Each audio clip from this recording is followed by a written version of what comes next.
All right, let's now shift our attention to what is unfolding in Hong Kong, where it is the 13th straight week of protests in the Southeast Asian financial hub. Now, Hong Kong has in fact been at the center of some violent protests over the past 3 months, and more turmoil is expected in the days to come. From this evening onwards, protesters will be carrying out a silent march, which is being termed as a stand in silence. Tomorrow afternoon, the protesters have called for a march at about 2 p.m. local time, but the police have cited public safety concerns to deny permission for the march. Tomorrow will also mark the 5th anniversary of Hong Kong rejecting China's previous conditional offer of universal suffrage. Remember, on Sunday, the protests will move to the Hong Kong airport, but this time round, there will be a massive security cordon around the arrival terminal hall, with some expecting another round of clashes between the demonstrators and the police. Now, on the 1st of September, the demonstrators have announced a 2-day strike, which also includes a school strike and a gathering at the Hong Kong University. While the protesters have spelled out their plans for a mega weekend of protest, China has also brought in thousands of new troops into its garrison in Hong Kong yesterday, in what is clearly a sign of Beijing's growing impatience with the pro-democracy demonstrations. Now, for all the turmoil Hong Kong has seen since the pro-democracy protests erupted in early June, the countdown to a crucial anniversary for China on the 1st of October makes the next 1 month a very crucial one.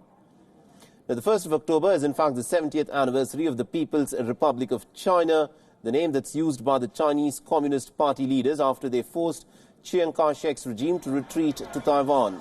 The celebrations will feature a military parade through Beijing, personally inspected by President Xi Jinping.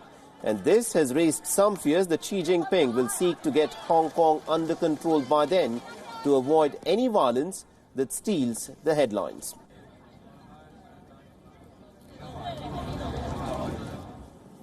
Now, after a brief respite due to the light rains earlier in the week, the rising temperatures reportedly have now caused wildfires in the Amazon region of Bolivia to reignite.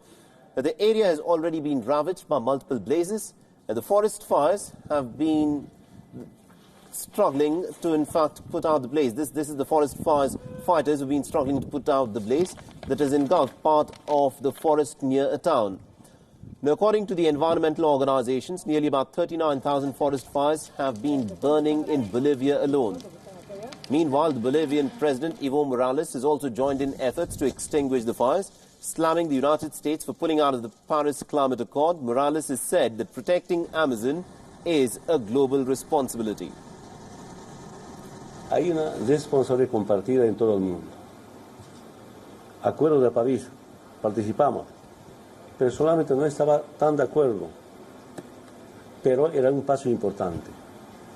Estados Unidos abandona el Acuerdo de París, porque ahí debatimos profundamente cómo conjuntamente enfrentar el calentamiento global. Y era inversión, y sobre todo a la cabeza de los países, yo diría, exageradamente industrializados. Industrias para acabar con la vida.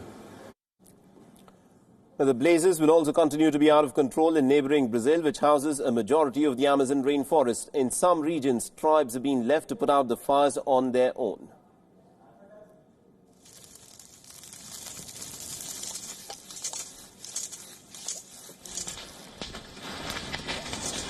Aqui, mamãe, pai, soto, anya chipkenan, ichayarin, an.